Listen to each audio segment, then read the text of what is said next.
So our deep dive today begins with, well, with a sudden deafening silence. Right. It's June 9th, 1870. And the entire world gets this shocking piece of news coming in via cable from London. Charles Dickens is dead. He died at his home, Gad's Hill, literally mid-sentence on his last great novel. The Mystery of Edwin Drood. And you have to understand, this wasn't just a moment of, literary grief for fans. This was a full-blown financial catastrophe. A global one, especially for one American publishing house, Fields, Osgood and Co. Exactly. Because the novel was only halfway finished. Dickens had completed 6 of the 12 planned serialized parts, just half a book. Okay, let's really unpack that.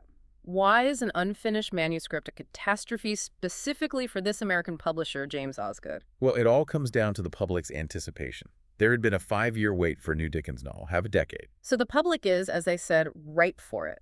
Drood was a guaranteed bestseller. We're talking hundreds of thousands of copies instantly. A sure thing. But that guarantee, it depended entirely on Fields, Osgood and Co. controlling the market. Which brings us to the real problem. The legal landscape of the 1870s. Precisely. In the 1870s, the United States and Great Britain, they still didn't have an international copyright agreement. So what does that mean in practice? It means if an English author died, or even if their work was just popular enough, American publishers could just take it. They could pirate the text. Immediately. They'd print these cheap, unauthorized editions and not pay a single dime in royalties to the author's estate or the original publisher. Dickens' death was basically a starter pistol for literary theft. And the most ruthless competitor in this race was Harper and Brothers. Whom Osgood and his partner Fields privately called the Harpy Brothers. A fitting nickname, it seems. The rivalry was incredibly intense, and it all boiled down to price. It was a brutal economic equation. You see, Fields, Osgood and Co., they had invested a huge amount of money, a massive amount of capital, to secure the authorized advance sheets. That's the clean copy, right? The one with the original English illustrations. Yes. And their plan was to sell their legitimate hardbound edition of the final, complete novel for around $2. Which sounds reasonable. But then Major Harper, the head of the rival firm, he'd already confronted Osgood. And delivered a very clear threat. He told Osgood the future of publishing wasn't about prestige or quality. It was about sheer volume and low cost. He literally threatened to flood the market with cheap pirated pamphlet editions of Drood. And he could sell them for as little as 75 cents. Wow. So just think about that difference for a moment. As a reader, you have a choice. $2 for the official version or 75 cents for one that looks close enough. A consumer might love Dickens, but without any legal framework to protect the author, they're going to choose the cheaper, more accessible edition every single time. So for Fields, Osgood and Co., who've already paid Dickens a fortune for the rights, this is devastating. Every 75-cent unauthorized copy that's sold directly eats into their ability to recoup that enormous investment. It threatened to bankrupt the entire firm. And the senior partner, Fields, he was apparently in despair. He was convinced the collapse of their house was inevitable. But Osgood, the younger, fiercely ambitious partner, he just refused to concede. Right. He recognized the value in what they still had. He argued that half a Dickens novel was still infinitely more valuable than a whole book by anyone else on their shelves. But he knew, that they couldn't survive on just half a story. The real prize was the missing half. The ending. The solution to the mystery. That's what would keep the public obsessed and keep the sales coming long enough to survive the piracy war. So Osgood makes this vow. He says, I will find the end to Dickens' mystery. And this declaration launches him and his incredibly efficient bookkeeper, Rebecca Sand, on this frantic, desperate global mission. And that's our deep dive today. We're going to follow that journey, which almost immediately transforms from a high-stakes literary scramble into a devastating murder mystery tied to the international opium trade. It's an incredible story. So when the news of Dickens's death hits Boston in 1870, it's this moment of profound shared national grief. It really was. The senior partner, Fields, was reportedly just devastated. He kept repeating, "A world without Dickens.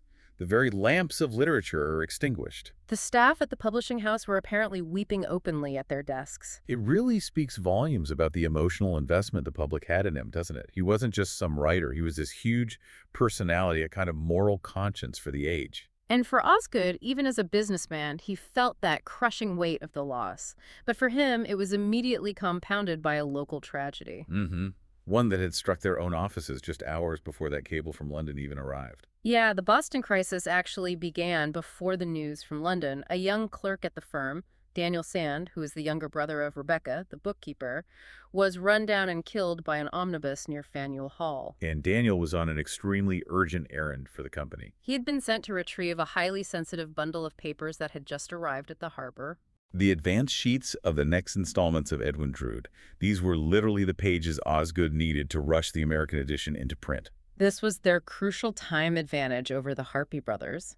Daniel was supposed to be taking them directly to the firm's vaults for safekeeping. And the details of the scene where he's found are just heartbreakingly grim. The first person to arrive was a lawyer, a man named Sylvanus Bendel. He finds Daniel, whose neck and leg were almost severed by the omnibus. He's literally dying in the street. And somehow, Daniel manages to mumble a few final words, which Bendel has to strain to hear. He says, "It is God's." And then, that's it. His strength fails him. Bendel, being a responsible citizen, he retrieves the papers from Daniel's hand.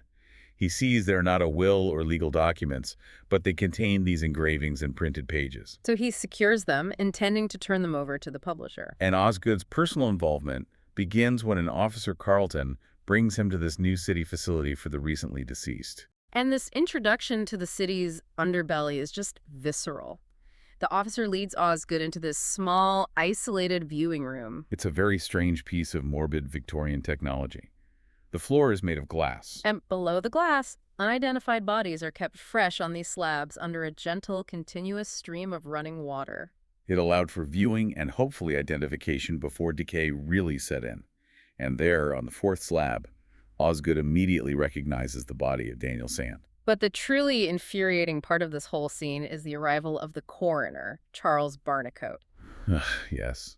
Instead of treating this as a tragic accident, Barnacote immediately launches into this pompous, moralistic lecture. He just dismisses Daniel's death as the predictable end for one of the fallen. He takes one look and immediately diagnoses Daniel as an opium fiend and an habitual opium eater. He points to these physical markers that he claims are undeniable signs of addiction. He notes some strange marks on Daniel's arm, a stomach that was grossly distended. And this really disturbing observation that Daniel's spine bent like a question mark, which he claims suggests the poor physical condition common among users. He uses this poor young man's death as an opportunity to pontificate on the supposed immorality of the working class. He says Daniel had forfeited the responsibilities of life and had just wandered blindly into the omnibus's path while in some kind of narcotic stupor. He speaks with this utter contempt, suggesting Daniel would have preferred to float through fire in China or in India than trudging Boston in the monotonous treadmill of life. It's just Victorian moral judgment completely replacing any kind of medical diligence. And Osgood, who knew Daniel and his sister Rebecca so well, was immediately furious. He defends Daniel, insisting he was a sober, hardworking clerk, not some tramp.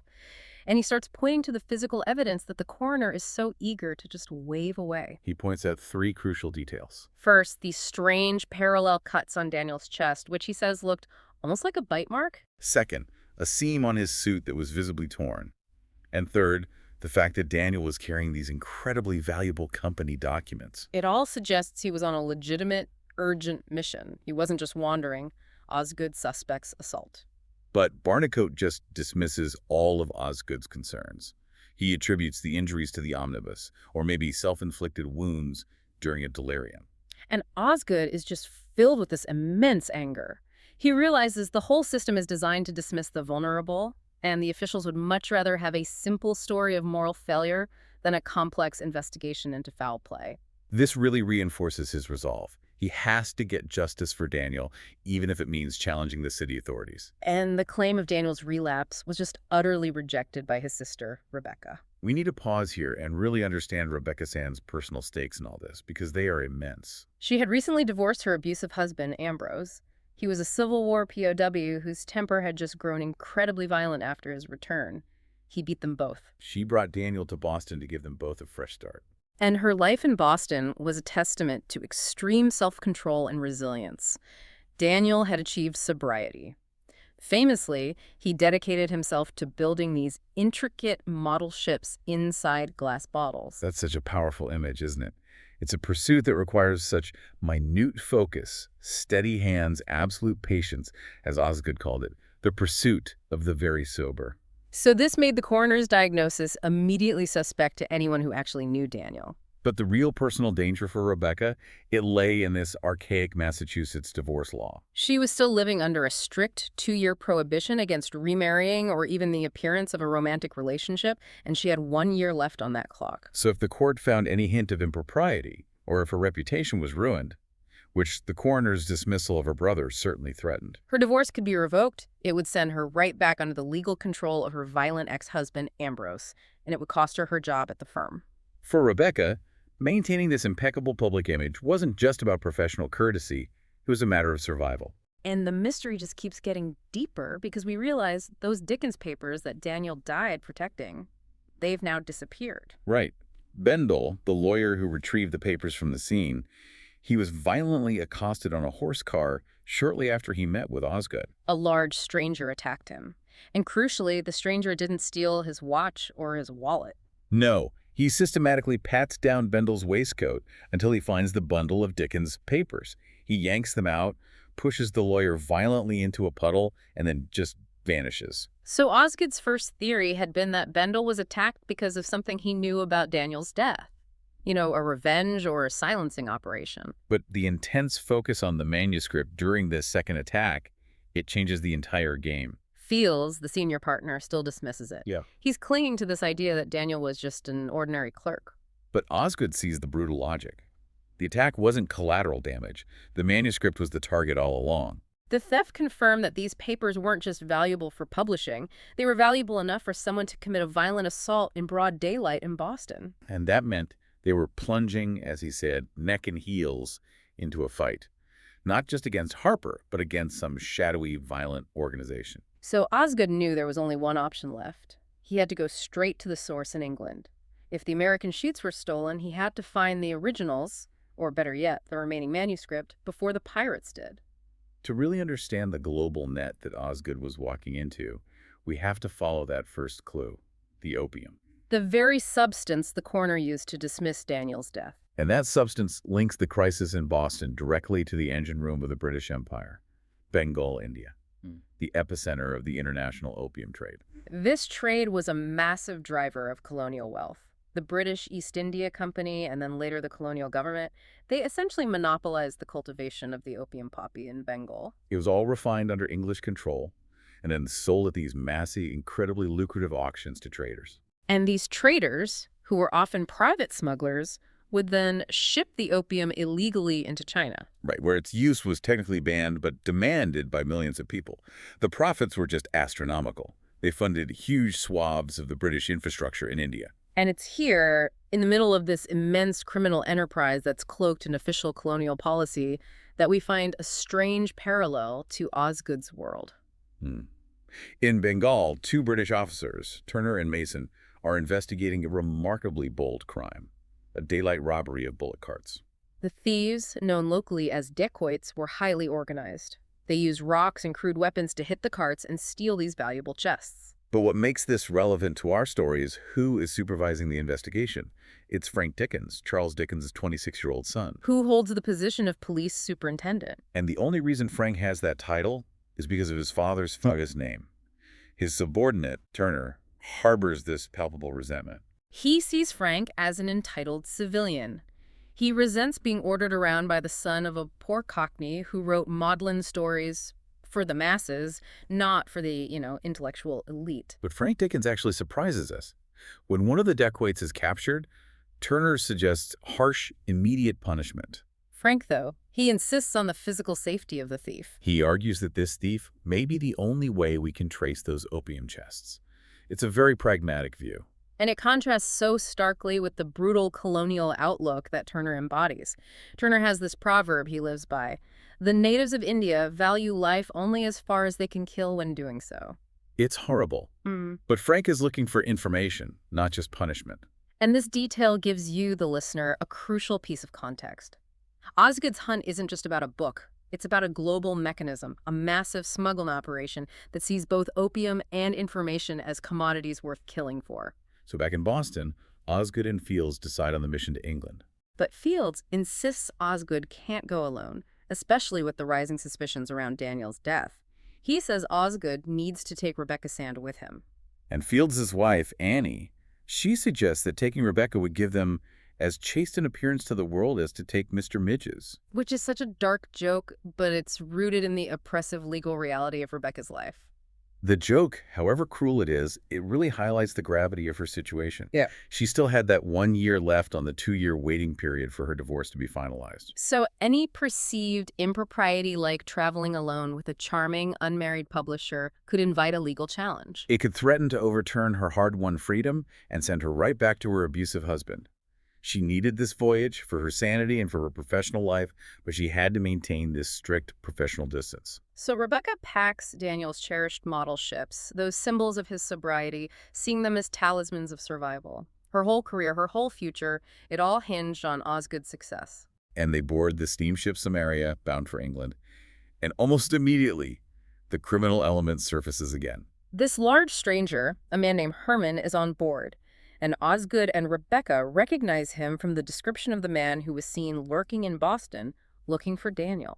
He's visually disturbing. He has this immense ear-to-ear mustache, dark, piercing eyes, and he carries a gilded walking stick that's topped with an exotic, ugly, golden idol. But the most unsettling thing is that his teeth are stained this unnaturally bright red.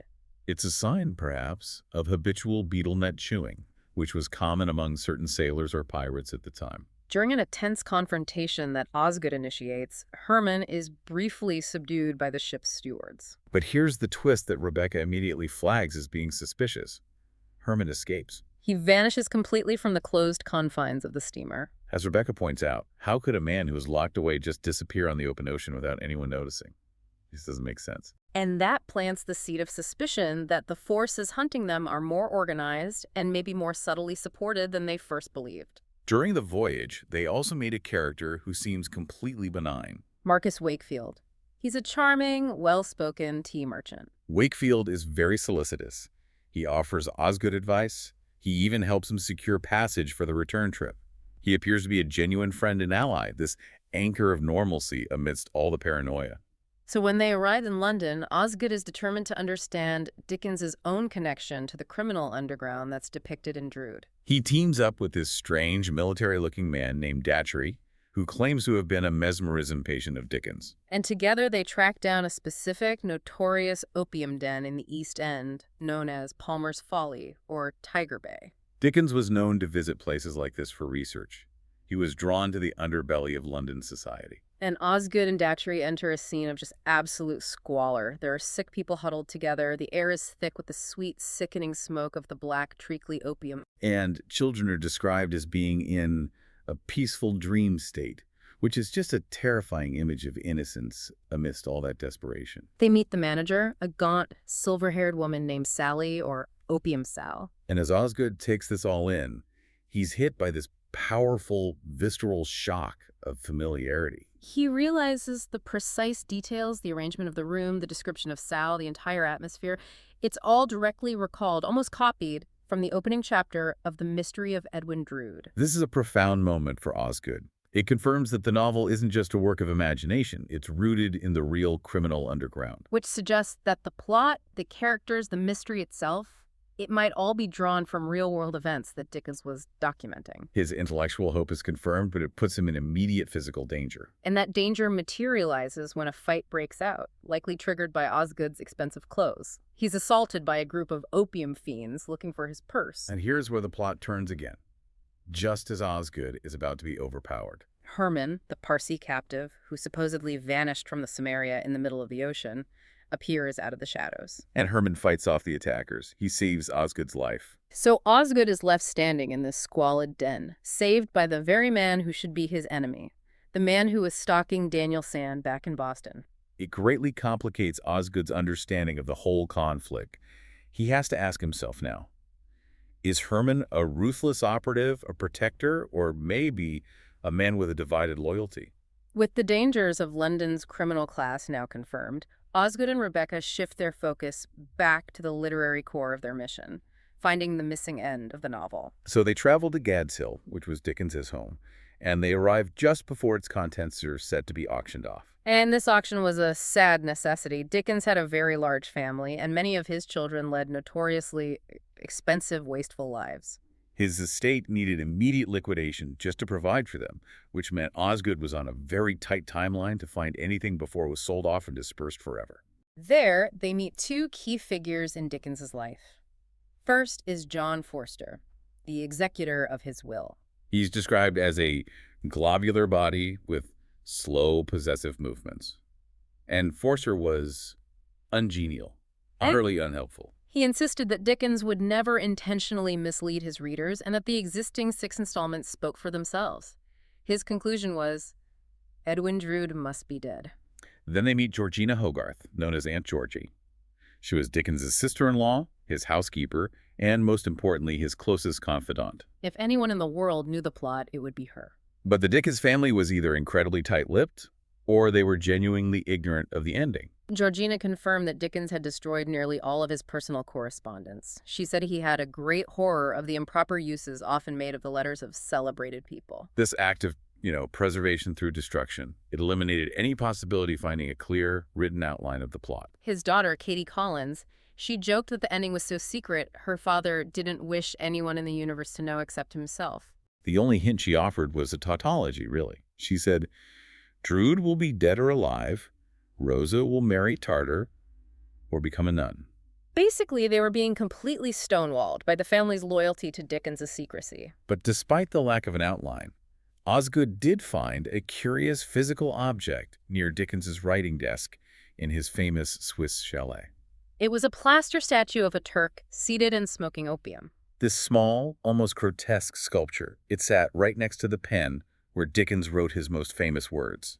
It was this tangible link between the author, the mystery, and the drug that seemed to permeate the entire plot. And, crucially, Osgood later learned that this very statue was entirely skipped at the auction that followed. It just vanished. Which suggests someone else, someone interested in the real-world connections to the plot, not just literary property, had already acquired it or was keenly aware of its significance. So the search returns to the literary elements and that curious feature of Datchery. Who is now revealed to be an actor named Jack Rogers. Yeah. And Rogers confesses his true role. He was, in fact, an agent sent by Major Harper to infiltrate Dickens' life and steal plot details. So that explains his intimate knowledge of the novel's real-world settings. He admitted that Dickens had subjected him to mesmerism sessions. Right. Dickens was fascinated by what he called the curious influence exercised by one personality over another, and he would place his patients into a magnetic slumber. Rogers explained he had been a genuine opium addict, but was cured by Major Harper. Which essentially meant replacing the crude, dangerous drug with regulated morphine in an asylum setting. And then Harper employed him, leveraging his connection to Dickens, that patient-doctor relationship, to get inside Dickens' sanctum. It's such a dark irony, isn't it? The Harpers, who are financially threatening Osgood, are using a man cured of opium addiction to spy on the man writing a novel about opium. And Osgood's theory here is quite brilliant. He theorizes that Dickens, maybe unintentionally during those mesmerism sessions, may have transferred some of the fictional detective Datchery's skills and insights onto Rogers. His relentless curiosity. Exactly. Which would explain why Rogers possessed these uncanny, almost preternatural insights into the novel's deepest secrets. The fictional detective had, in a sense, imprinted himself onto the real-world spy. But the crucial turning point, the real breakthrough, it comes from a conversation Osgood has with Tom Brannigan. Tom was the loyal police constable who had assisted Dickens during his exhausting American reading tour. He helps Osgood realize they're searching for a finished manuscript, not just notes or an outline.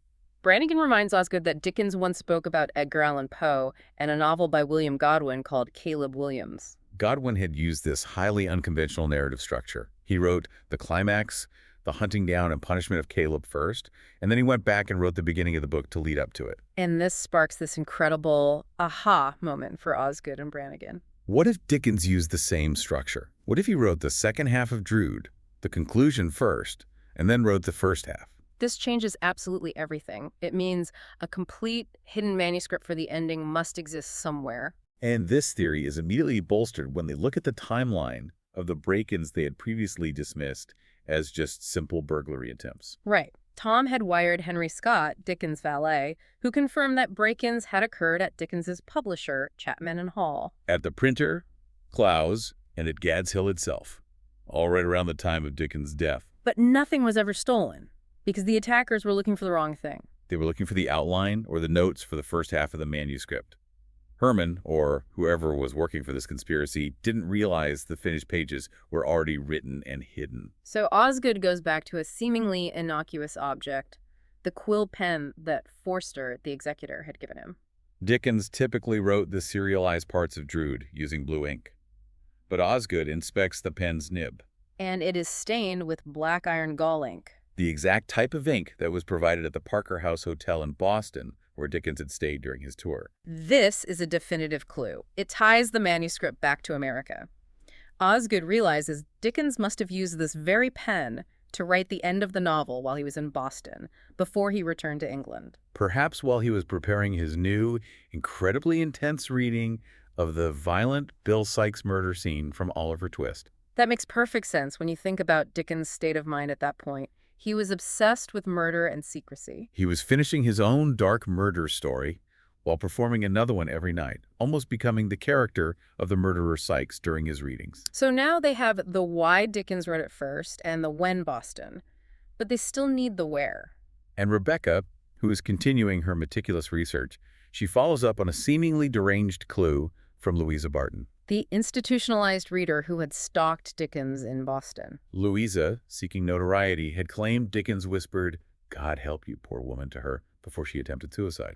But Rebecca presses the asylum attendant. And the attendant reveals Louisa was lying about picking up Dickens in a carriage from the street. The driver was actually waiting at North Grove Street. The specific location of the Harvard Medical College. And this triggers the final realization for Osgood.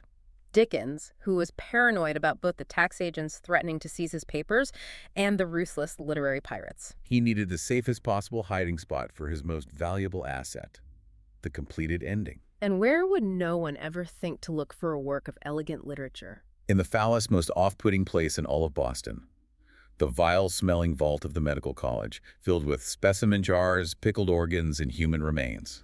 A place Dickens had visited with Oliver Wendell Holmes. As Osgood rationalizes it, if a man hides his watch when he's drunk, he has to become drunk again to remember where he put it. And Dickens, steeped in the mania of murder and secrecy while writing the ending, chose the darkest, most secret place he knew. Osgood wastes no time. He follows the trail to the Harvard Medical College, descends into that chilling, vile-smelling vault, past the rows of preserved anatomical specimens. And there, hidden amongst the human remains, he finds it, a calf-leather case containing the final pages of the novel. The manuscript is real. It's in Dickens's hand, but it's written in his unique shorthand. An altered version of the Gurney system, supplemented with Dickens's own arbitrary characters, symbols that only he would recognize. So the pages, even though they're undeciphered, they confirm the ending exists. But the moment of triumph is instantly shattered. Marcus Wakefield appears. He's tracked Osgood perfectly. Wakefield is completely calm. He congratulates Osgood for having done all the hard work, signaling that he knows the case in Osgood's hand is no longer empty. And now comes the full, dense revelation. Wakefield unmasks himself, confirming all of Osgood's worst suspicions. He is Edward Drood. The supposedly deceased son of William Drood, the landlord of the Falstaff Inn mentioned in Dickens's own novel. It's a devastating convergence of fiction and reality. The antagonist, the real-life hunt for the manuscript, is the very character Dickens himself had seemingly based on a true figure who had faked his own death. And Drood details his dark history. He was born with a clubbed foot, taken in by his nefarious Uncle Nathan, who introduced him to opium. He realized that a sea voyage was the only way to escape the drug's grip. So he became an opium smuggler, adopting the alias Marcus Wakefield, the charming tea merchant, a perfect cover for running illicit cargo. He recounts his ultimate crime, faking his own death years earlier. He killed a young man who had died from a bad opium overdose, dressed him in his old clothes, and then had Herman, his agent and a former pirate captive, use a crowbar to crush the head so the body wouldn't be recognized. And then he sealed the corpse into the wall of the Falstaff Inn, ensuring that Edward Drood vanished and Marcus Wakefield was born. Osgood is facing a man whose entire existence is a lie built on murder and international trade.